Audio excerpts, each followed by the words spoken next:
That's fucking metal!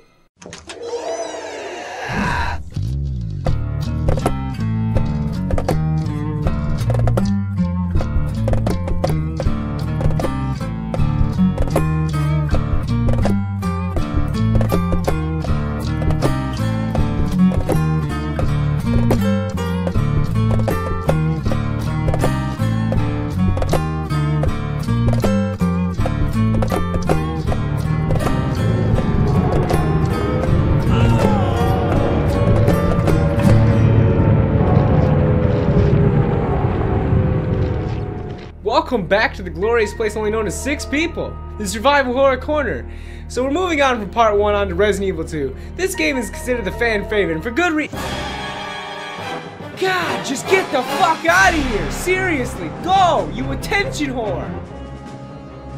Just get the fuck out of here! Resident Evil 4 might be the actual fan favorite, but Resident Evil 2 is still loved by many, myself included. And for good reason. It addresses a lot of the problems the first had and does everything right. Time was that? The game was initially released in January of '98. In traditional Capcom fashion, there's a lot of versions of this game, all with their own little nuances. I'll touch on those later. This time around, the director switched places. Resident Evil 1 was Shinji Mikami, but this time Hideki Kamiya was the director. In some ways you can tell Kamiya was in charge. The action element seems much more prominent, and the story is told much more like a 90s action film. I like the direction the game and series starts to take here. This game has such a great start. You're just watching this really awesome FFV, then oh shit! You're just cast right into the shitstorm. The fire, the zombies everywhere, that song. God, this panic-inducing intro is how you start a game. But I can see this being a negative thing since you get almost no time to familiarize yourself with the controls. The controls are great, but there's still no quick turn. This time around, you can combine items from the box into your inventory. Overall, the controls work well. Now, this game added a lot of new mechanics and elaborated on older ones as well. The most obvious new feature is that what I've heard called the zapping system, which 2 separate scenarios affect each other. Like if you take a side pack for Leon, in the subsequent scenario for Claire, it won't be there. Well, this is really cool. Once again, it's a bit underutilized in my opinion. Leon! This time they also added head tracking and status cues. The head tracking seems like an insignificant addition, but it really helps you spot items much easier. And the status cues, I on one hand like it, but on the other I don't. It does add a sense of realism and help identify how much health you have, but since it causes you to move so much slower the more damage you take, it makes it harder to avoid enemies. In this game they did a great job of improving every aspect of the first. It's insane. No fucking quick turn though. The graphics look a lot better here. The models are more detailed and look great. The only thing I found ugly were their faces in the FMV. Why do they look so weird? They really stepped it up on the backgrounds here, and this leads to an overall better atmosphere. The environments really do a good job of setting up a great atmosphere, but the soundtrack is really what brings it all together. This soundtrack is fucking great. There is this really great contrast of safety and just sheer terror and not being welcome. It's really haunting at some points.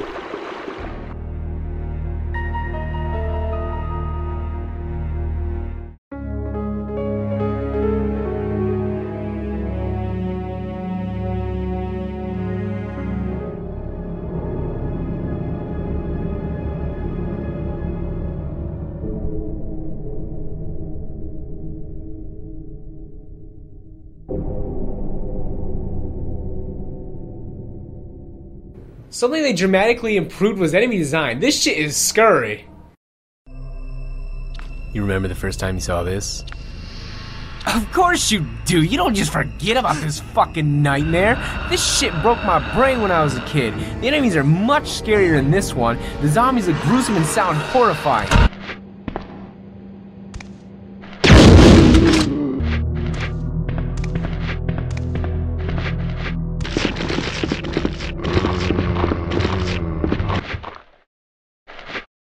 The lickers are scary and have such an unsettling sound.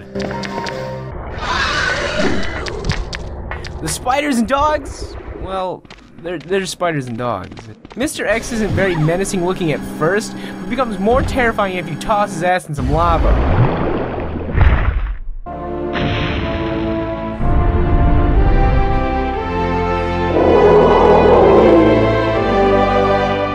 The The G monster is also really well done, but the best monster hands down is Birkin. He has like 5 forms, and this one's the best. That stance is fucking great, and all I know is I get really anxious even when he gets near me. Watching the transformations is really awesome.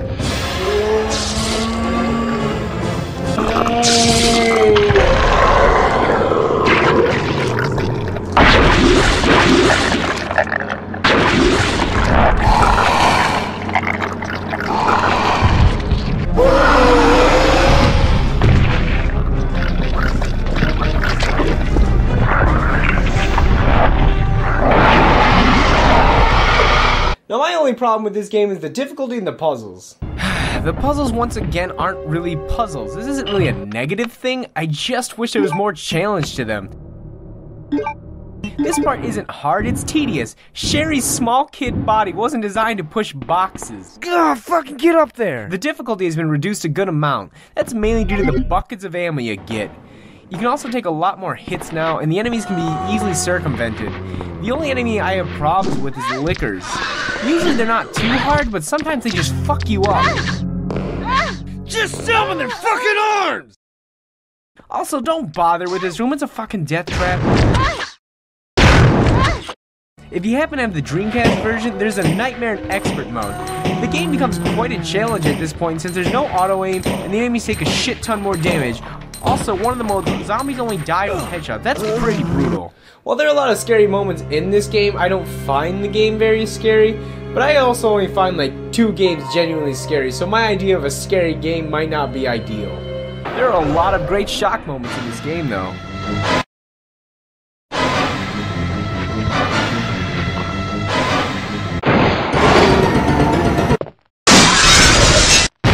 But like most shock scares, their effectiveness is a one-time thing. With that said, they're well timed. One thing I'd like to mention is the death scenes are pretty brutal. Now, I don't know about you, but I find when a game has really violent death scenes, this makes the game much more terrifying. Like, I want to make sure I don't see my main character die horribly. But then I'm also curious to see what happens when the enemy kills me.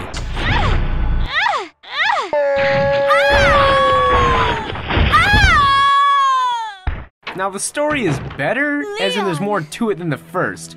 The gist is Umbrella tries to steal William Birkin's shit, and in a final stand he injects himself with a virus and kills the guy and releases the virus. Oh, and you know, you have to escape the zombies too or something.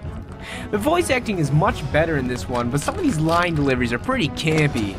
I don't think I've introduced myself yet. Ada, wait!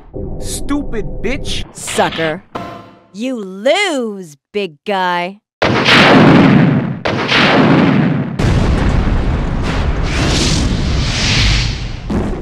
The endings are all about the same. Everyone escapes the facility, Ada dies, and you get a radical end song. The only way this could be improved is fucking sunglasses. I have to find you. Oh shit! Yeah! This is where the story begins to really get more involved. I tend to think the series takes itself too seriously while being pretty wacky simultaneously. There are extra modes after beating the game a certain amount of times under a certain context. The Forced Survivor mode you can play as everyone's favorite gas mask wearing badass, Hunk. This mode is really a skill test and will undoubtedly piss you off. God fucking damn it. If you beat Claire and Leon scenarios with an A rank or higher 3 times each, a total of 6 fucking times, you can unlock Tofu, which is a weird reskin of Hunk's Forced Survivor mode. It's even harder due to the fact that you get a knife and 2 green herbs. In Capcom tradition, they released a bunch of versions on different platforms, all with slight differences. Why?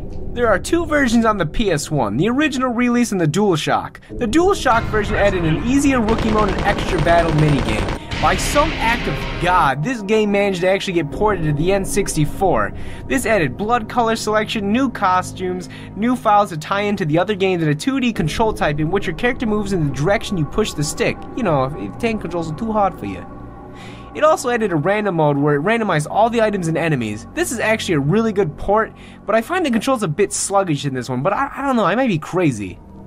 The Dreamcast port is pretty fucking awesome. It's easily my favorite port. 480p output, 2 new extra difficulties, and it looks great. The GameCube version, I believe, is just a straight port of the DualShock, but you can skip the in-game cutscenes, and it does look somewhat better.